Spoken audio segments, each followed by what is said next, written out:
ये है मॉयल का चार्ट। मॉयल के अंदर में मैंने कल कहा था कि यहाँ से ये भयंकर जंप ले सकता है 200 मूविंग एवरेज, और 22 तारीख को 200 मूविंग एवरेज के पास से थे।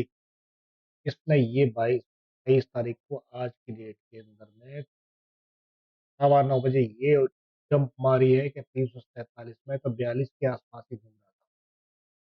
मैं तो 42 के आसपास था, लेकिन 47 के आसपास इसने टक्कर मारी और इसने 47 से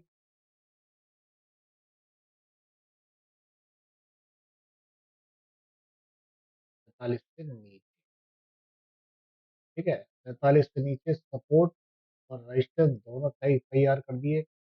अब क्या होगा? अब सवाल ये है कि मोइल के अंदर में बहुत जल्दी प्रॉफिट बुकिंग आती है, ये बात का ध्यान रखना बहुत ही जरूरी है। जिस तरह से मोइल ने यहाँ जंप मारी थी, ये जंप मारी, लेकिन एक चीज का ध्यान रखना, ये हायर एंड हायर बना रहा है। ये देखो, ये हायर बना दिया इसने, और ये भी लोअर हाई बन रहा है। मतलब मोइल की दशा काफी अच्छी है। ये देखो लोअर हाई, ये देखो चार्ट के अंदर में, बड़े चार्ट में देखोगे तो 1 घंटे के चार्ट में ये देखो,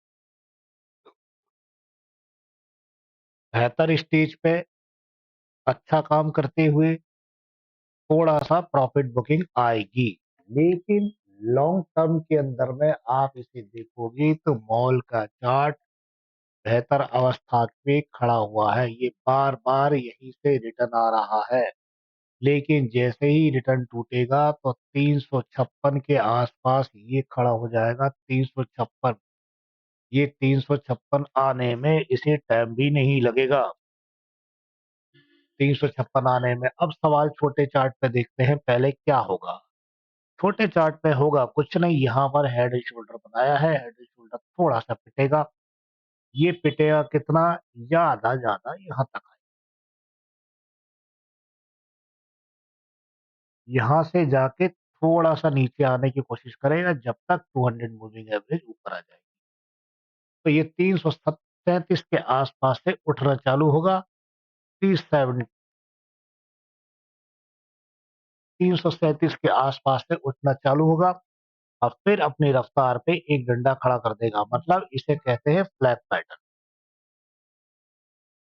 सीधी सी भाषा में ये कहा जाएगा एक फ्लैग पैटर्न। ये यहाँ से खड़ा होते ही सीधे खड़ा कर देगा एक डंडा, और आपको दिखाना का मालूम पड़ जाएगा कि एक डंडा ये देखो ऐसे खड़ा होगा ये।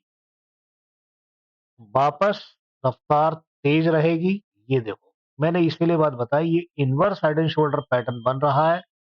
ज्यादा डीपली चार्ट में नहीं जाएंगे इसके, ये इनवर्स हेड एंड शोल्डर बनते हुए निकलने की कोशिश करेगा। बकायदा ये मैंने पहले ही बता दिया है यहाँ पर कितना बनने वाला है। 350 के रेंज के आसपास, 350 के रेंज के आसपास ये रह सकता है। इसीलिए ज्यादा कोशिश और ज्यादा समझदारी ना दिखाएं इसके अंदर में, इस पे ध्यान रखें। और ये बहुत लंबी रेस का घोड़ा है। आने वाले समय में ये हेड एंड शोल्डर पैटर्न से पिटकर आया है, जो इस रेंज को पकड़ रहा है। इस पे ध्यान ये भी रखना है कि गलती से मार्केट में कोई ऐसा फ्लो आया, जैसे नीचे डब्लू बन रहा है तो डब्लू तो उठा देगा, यहाँ तक लेके आ जाएगा। 410 भी खड़ा है इसका मार्केट, लेकिन ये वीकली चार्ट है। वीकली चार्ट के अंदर में 410 तक भी जा सकता है, ये मैं पूरी तौर पे कह सकता हूँ। ओके, 410 वीकली चार्ट पे जा सकता है जब आप देखेंगे और समझदारी के साथ। ठीक है, बाकी अंडरस्टैंडिंग बनाए रखें, वीडियो को देखते रहे, सब्सक्राइब और लाइक करते रहे, तो बहुत बड़ी मेहरबानी होगी आपकी। ठीक है, ये यहाँ पर इतना समझदारी का